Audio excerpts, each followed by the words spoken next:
మాఘపురాణం 12వ అధ్యాయం. వశిష్ఠ మహర్షి వద్ద నుండి అనేక పుణ్యపురుషుల చరిత్రలను, మాఘమాస స్నాన మహిమను విన్న దిలీప మహారాజు, మహర్షి, మీ దయ వలన తెలియని విషయాలను ఎన్నింటినో తెలుసుకుని కృతార్థుడనైతిని. కాని మహర్షి, ఈ మాఘమాసమందు ఏ ఏ పుణ్యతీర్థములందు స్నానమాచరించినా ఎంత ఫలమును సిద్ధించునో తెలియజేయమని ప్రార్థించాడు. అప్పుడు వశిష్ఠుల వారు ఇలా వివరించుచున్నారు. ఓ దిలీప మహారాజా, మాఘమాసంలో నదీ స్నానం చేయుట మిక్కిలి పుణ్యదాయకము. మాఘమాసంలో ఏ నది నీరైనను గంగా జలమంతటి పవిత్రతను కలిగి ఉండును. కావున మాఘమాసంలో నదీ స్నానం చేయుట వలన సర్వపాపములు నశించును, ఎనలేని పుణ్యము కలుగును. ఇక గంగానది యొక్క విశిష్టతను తెలియని వారంటూ ఉండరు. గంగానది స్నానం మిక్కిలి ఆరోగ్యప్రదమైనది మరియు పుణ్యదాయకమైన, పాపములను హరింపజేయును. అత్యంత ప్రవాహ వేగము గల గంగానదిలో స్నానం చేయుట వలన ప్రజలకు పాప ప్రక్షాళన జరగగలదు. దేవతలు, మునీశ్వరులు, యోగీశ్వరులు, మహాతపశ్శాలురందరూ గంగానది తీరమునే తమ ఆవాసములను ఏర్పరచుకున్నారు. జీవనది అయిన గంగానది అరణ్య మార్గం గుండా ప్రవహించి అనేక వనమూలికాది వృక్ష సముదాయములతో మమేకమై ఆయుర్వేద జలంగా ప్రసిద్ధికెక్కింది. దీర్ఘ రోగాలతో బాధపడుతున్న వారు సైతం గంగానదిలో స్నానం చేసి పునీతులయ్యారు. పరమేశ్వరుని జటాజూటం నుండి జాలువారుతున్న గంగానది మిక్కిలి పవిత్రమైన పుణ్యనదిగా దేవాది దేవతలందరిచే కొనియాడబడుతున్నది. మిక్కిలి పవిత్రమైన గంగానది గురించి తెలియని వారంటూ ఉండరు. మాఘమాసమందు గంగానదిలో స్నానం చేసినచో విశేష పుణ్యఫలము లభించును. వారి పాపములన్నీయూ హరించుకుపోయి విష్ణు సాయుధ్యమును పొందగలరు. గంగానది స్నానఫల మహిమ ఇంతింతని చెప్పుటకు శక్యము కాదు. బొందిలో కైలాసమునకు పోయి పరమేశ్వరుని వీక్షించగల మహత్యము ఈ గంగానది స్నానఫలం వలన కలుగును. కావున ముక్తిని పొందగోరువారు మాఘమాసమందు గంగానదిలో స్నానమాచరించవలెను. జీవితంలో ఒక్కసారైనా గంగానది స్నానం చేసినచో విశేష పుణ్యమును పొందగలరు. ఇక ప్రయాగ పుణ్యక్షేత్ర మహిమ వర్ణింపలేనిది. ఇది గంగా, యమున, సరస్వతీ నదుల త్రివేణి సంగమం. మాఘమాసమందు త్రివేణి సంగమంలో స్నానమాచరించి మాఘమాస వ్రతమును, పూజలు చేసి దాన ధర్మాది కార్యములు చేసినచో వారు నేరుగా విష్ణు సాయుధ్యమును చేరుదురు అనుటలో సందేహము లేదు. ఈ ప్రదేశము గొప్ప విశేషతను సంతరించుకున్నది. గంగానది సముద్రంలో కలిసే చోటు ఇదే. ఈ త్రివేణి సంగమంలో స్నానమాచరించినచో 7 జన్మముల పాపములు హరించుకుపోవును.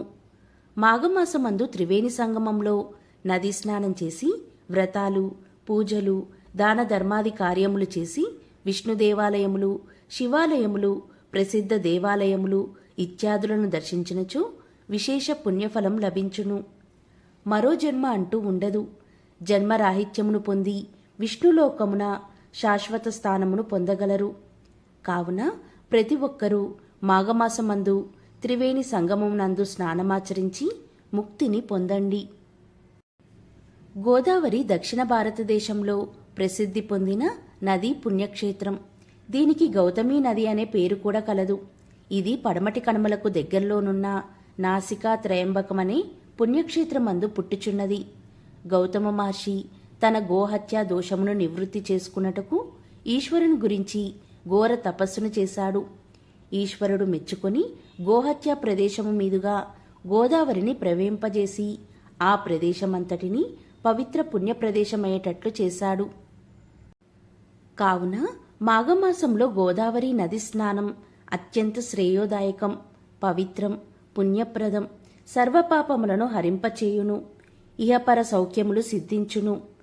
ఈ గోదావరి నదిలో మరికొన్ని ఉపనదులు కూడా కలియుటచి దీనిని సప్తగోదావరి అని కూడా అంటారు. ఇవన్నీ అరణ్య ప్రదేశం గుండా ప్రవహించి వచ్చుటచే గోదావరి నది స్నానం కూడా సకల రోగములను హరించును.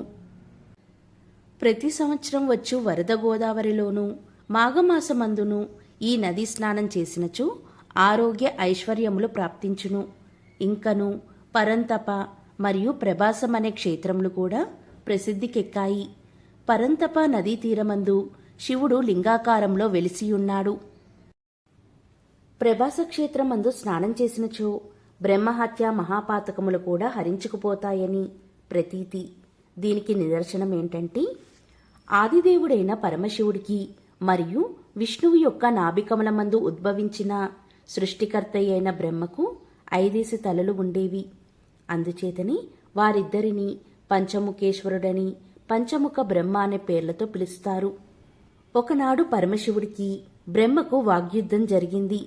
నాకు 5 తలలున్నాయి, కావున నేనే గొప్పవాడినని బ్రహ్మ, నాకును 5 తలలున్నవి, కావున నేనే గొప్ప అని పరమశివుడు వాదించుకున్నారు. అది చిలికి చిలికి గాలివాన వలె పరిణమించి ఇద్దరు ఘోర యుద్ధానికి దిగారు. ఆదిశంకరుడు కోపాన్ని అణుచుకోలేక తన త్రిశూలంతో బ్రహ్మ యొక్క 5వ తలను నరికేశాడు. అప్పట్నుండి బ్రహ్మ చతుర్ముఖ బ్రహ్మ అయినాడు. కాని పరమశివుడికి మాత్రం బ్రహ్మహత్యా దోషం అంటుకుంది.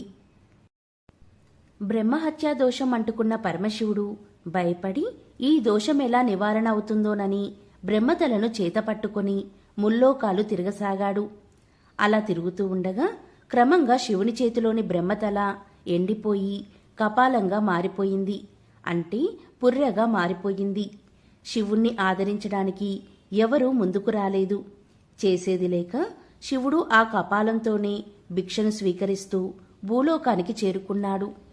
పరమశివుడు అత్యంత తేజోమయి, సౌందర్యవంతుడు, మిక్కిలి అందగాడు. అతని ముగ్ధ మనోహర రూపాన్ని చూసి చలించని స్త్రీలు ఉండరనటలో సందేహము లేదు. భూలోకంలో భిక్షాందేహి అంటూ శివుడట్లు భిక్షాటన చేస్తూ ఉండగా భిక్ష వేసే స్త్రీలందరూ అతని సౌందర్యమునకు లోబడి ఆదమర్చిపోయేవారు. తమ తమ స్త్రీలందరూ జగన్మోహనాకారుడైన భిక్షకుని వెంట పడుట వలన మునీశ్వరులకు, తపశ్శాలులకు కోపం వచ్చింది. తమ భార్యలందరూ శివుని వెంట పోవడం సహించలేకపోయారు. వారి కోపం తారాస్థాయికి చేరింది. వెంటనే ఎవడీ భిక్షకుడు, తమ భార్యను సైతం వశపరుచుకొను ఇతనికి పురుషత్వము నశించుగాక అని శపించారు. అంతే, భిక్షాటన చేస్తున్న శివుని యొక్క లింగము కింద పడిపోయింది. అసలే బ్రహ్మహత్యా దోషంతో కుమిలిపోతున్న శివుడు చేయునది లేక ఆలింగమందే ఐక్యమైపోయాడు. పరమశివుడు లింగాకారంలో ఐక్యమవడంతో దానికి ఎనలేని తేజస్సు వచ్చి మిక్కిలి కాంతివంతంగా ప్రకాశింపసాగింది. అమిత తేజోవంతంగా ప్రకాశించుచున్న ఆ లింగమును, దాని భయంకర తేజస్సును చూడలేక బ్రహ్మ, విష్ణువులు వచ్చి ఓంకారేశ్వరుణ్ణి ఓదార్చి ప్రయాగక్షేత్రమునకు తీసుకువచ్చి స్నానాది దాన ధర్మాది కృత్యములను గావించి అతని బ్రహ్మహత్య మహాపాతకమును పోగొట్టిరి. భూలోకమందు భక్తులందరూ లింగాకారమందే ఐక్యమై ఉన్న శివుణ్ణి పూజించి కైలాస ప్రాప్తి నొందసాగారు. పరమశివుడంతటి వాడే తన బ్రహ్మహత్య మహాపాతకమును పోగొట్టుకొనుటకు ప్రయాగక్షేత్రమందు స్నానమాడి పూజా పునస్కారాలు, దాన ధర్మాది సకృత్యములు నిర్వర్తించాడు. కావున ప్రయాగక్షేత్రం అత్యంత పుణ్యప్రదమైంది. ఇక్కడి త్రివేణి సంగమమందు స్నానమాచరించినచో సర్వపాపములు హరించుకుపోవును అనుటకు ఈ వృత్తాంతమే నిదర్శనం. మాఘపురాణం 12వ అధ్యాయం సమాప్తం.